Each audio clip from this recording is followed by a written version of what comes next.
to another painting tutorial for Deadzone / Firefight. I'm working on a squad of Assault Enforcers, starting off with my squad leader.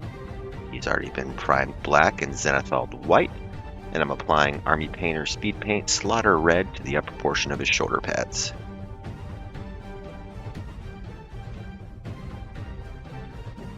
Decided I needed an entire squad of Assault Enforcers with phase claws, so here we go.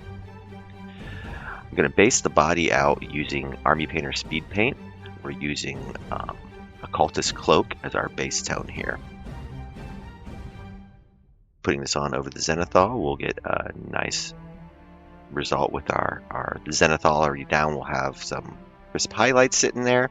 That'll help guide us into the next phase of the highlighting process with the model. With the base colors on, I'm going to apply Runic Gray to the base. These are 3D printed bases from, I believe it's pronounced Tixla Terrain. This is their urban bases.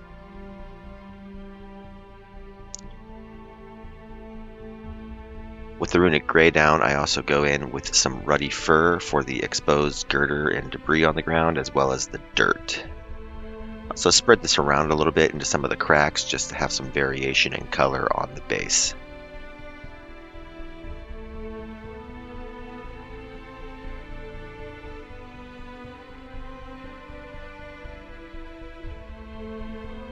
Follow that up, we go in with Army Painter Speed Paint Grim Black, and we're going to apply this to the undersuit of the Enforcer.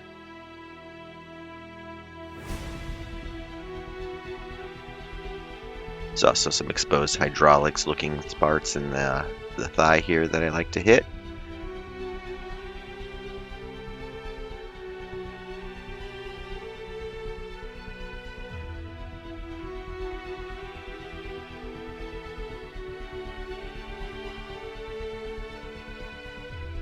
Now we're going into our first highlight. For my highlight colors, I use Pro acrylic paints, just standard non-speed paints.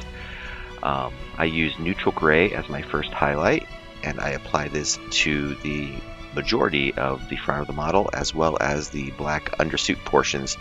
That'll be the only highlight the undersuit sections receive.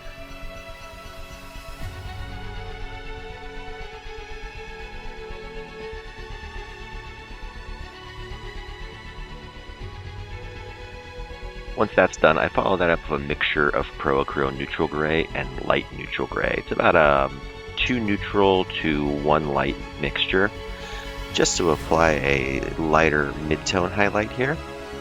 We don't apply this to the entire model. We just want to get closer to the edges and the brightest sections of where our highlights are going to be.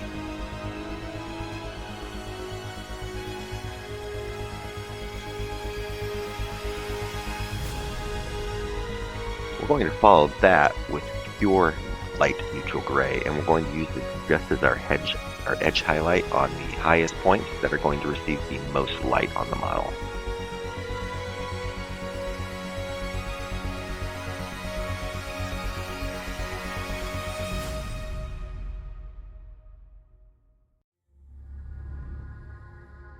I also go in here and I tap in the eyes just to give us something to put our fluorescent red on here later on. I'm using a Pro Acrylic color called Red Oxide to apply a highlight to the shoulder pad, just the front and edge of it, just to kind of brighten up where the light's hitting it.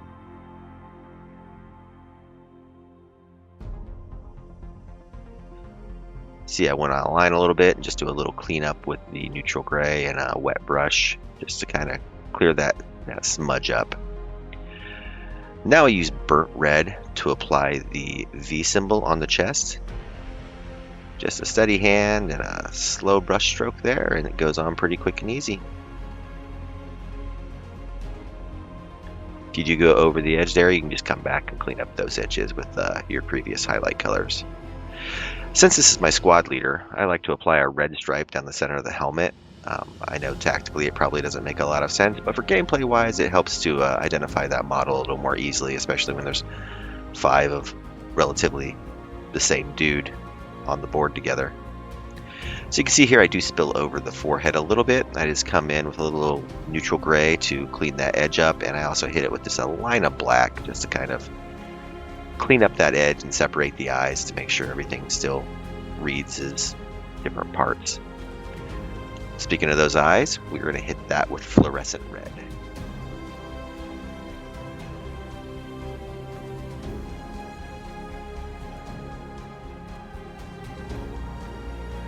Now on to the face claws. I'm going to use Pro Acryl Sky Blue. I love this color for any type of glowy bits. It's just such a vibrant blue, covers really well, goes on really easily. Gives us a nice looking glowing claw with very minimal effort.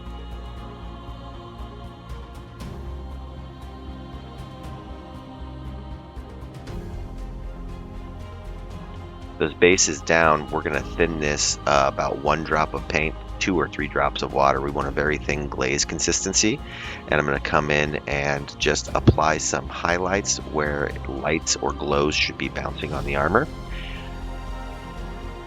Typically I would do this step with an airbrush, but I figured since I was here it might be beneficial to just kind of play it out and let you see how it's done.